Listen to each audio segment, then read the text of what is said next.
जैन धर्म में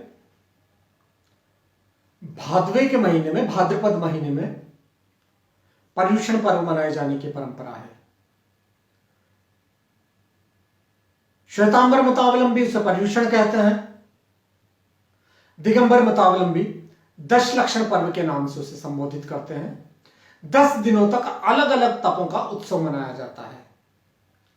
और क्या आप विश्वास करेंगे कि जैन मान्यता के अनुसार क्षमा भी एक बड़ा तप है। स्वाभाविक है, किसी से क्षमा मांगना या किसी को क्षमा करना इतना आसान नहीं है जितना सामान्य बातों में प्रतीत होता है। लेकिन जब आप किसी को दिल से क्षमा कर देते हैं या आप मन से पश्चाताप से या प्रायश्चित से भरे हुए किसी से क्षमा याचना करते हैं, तो आप अपने जीवन की कई कषायों, जैन धर्म कषाय शब्द इस्तेमाल करता है, जीवन के कई दुराग्रहों से मुक्त होते हैं। एक कहानी आती है जैन धर्म में। प्रथम तीर्थंकर हुए ऋषभदेव। ऋषभदेव के 100 पुत्र थे।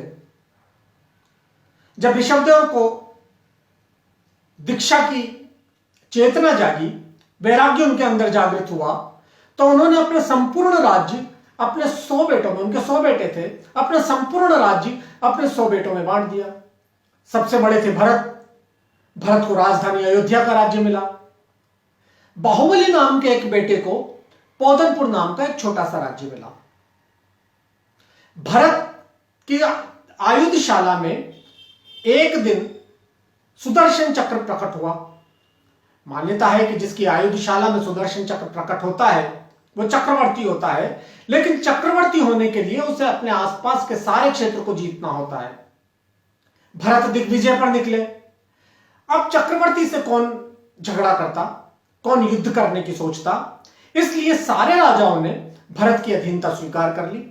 भरत जब राजधानी लौटे तो सुदर्शन चक्र के बारे में यह मान्यता थी, उस दिव्य चक्र के बारे में यह मान्यता थी कि जब तक विजय पूरी नहीं हो जाती वह चक्र राजधानी में प्रविष्ट नहीं होता। भरत सबको जीतकर जब राजधानी में आए तो उन्होंने देखा कि चक्र रुक गया, राजधानी में प्रविष्ट नहीं हुआ। उन्होंने अपने सामंतों से, अपने मंत्रियों से, अपने ज्योतिषियों से कहा कि विजय तो पूरी हो चुकी, फिर ये चक्र राजधानी में प्रविष्ट क्यों नहीं हो रहा?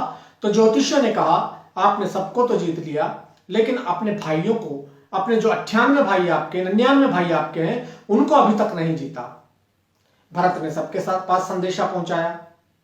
बाकी 98 भाई तो मान गए, लेकिन बाहुबली ने कहा यदि भाई मांगे तो मैं अपनी जान देने को भी तैयार हूं, लेकिन अगर कोई चक्रवर्ती अपने चक्र का भाई दिखाकर मुझसे अपनी अधीनता स्वीकार करने को कहता है तो मैं विनम्रता से क्षमा याचना करते हुए कहता हूं कि फैसला युद्ध के मैदान में ही होगा। युद्ध तो होना अवश्यंभावी हो गया। दोनों पक्षों की सेनाएं आमने सामने आ गईं। तब दोनों पक्षों के विद्वानों ने सोचा, सयाने जनों ने सोचा कि आखिर क्यों दो भाइयों की लड़ाई में सैनिकों का रक्त बहाया जाए। दोनों भाई आपस में मल्ल युद्ध कर लें, नेत्र युद्ध कर लें, जल युद्ध कर लें, और जो जीते वो अपने को विजेता मान ले, दूसरा भी उसको विजेता मान ले। यह बात दोनों राजाओं ने स्वीकार कर ली। भरत अच्छी कदकाठी के थे।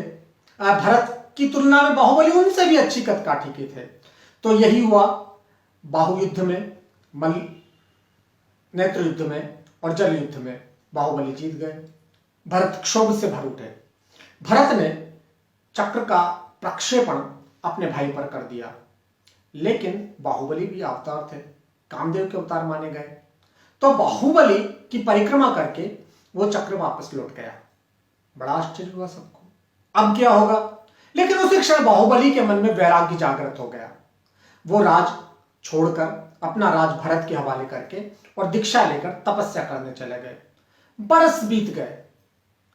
कहते हैं कि बाहुबली के शरीर पर वल्लरियां यानी बेलें हो गई, सिर पर चिड़ियाओं ने घोंसले बना लिए, लेकिन बाहुबली को मुक्ति नहीं मिली। उनके मन के अंदर एक कसाय था, एक पीड़ा थी कि मैं जिस पृथ्वी पर खड़ा हुआ, जिस धरती पर खड़ा हुआ, धरती के जिस हिस्से पर खड़ा हुआ तप कर रहा हूं, यह धरती भी तो भरत की है। बाहुबली अपने पैर के एक अंगूठे पर खड़े हुए तप कर रहे थे। भरत को यह बात पता चली तो भरत विनम्रता पूर्वक अपने भाई के पास गए, बाहुबली के पास गए और बाहुबली से उन्होंने कहा कि यह धरती किसकी है, कौन इसको अपने साथ ले जा सका है, मैं भी यहीं रहूंगा, धरती रहेगी, अगर मुझसे कोई अभिनय हुआ हो तो मुझे क्षमा करें।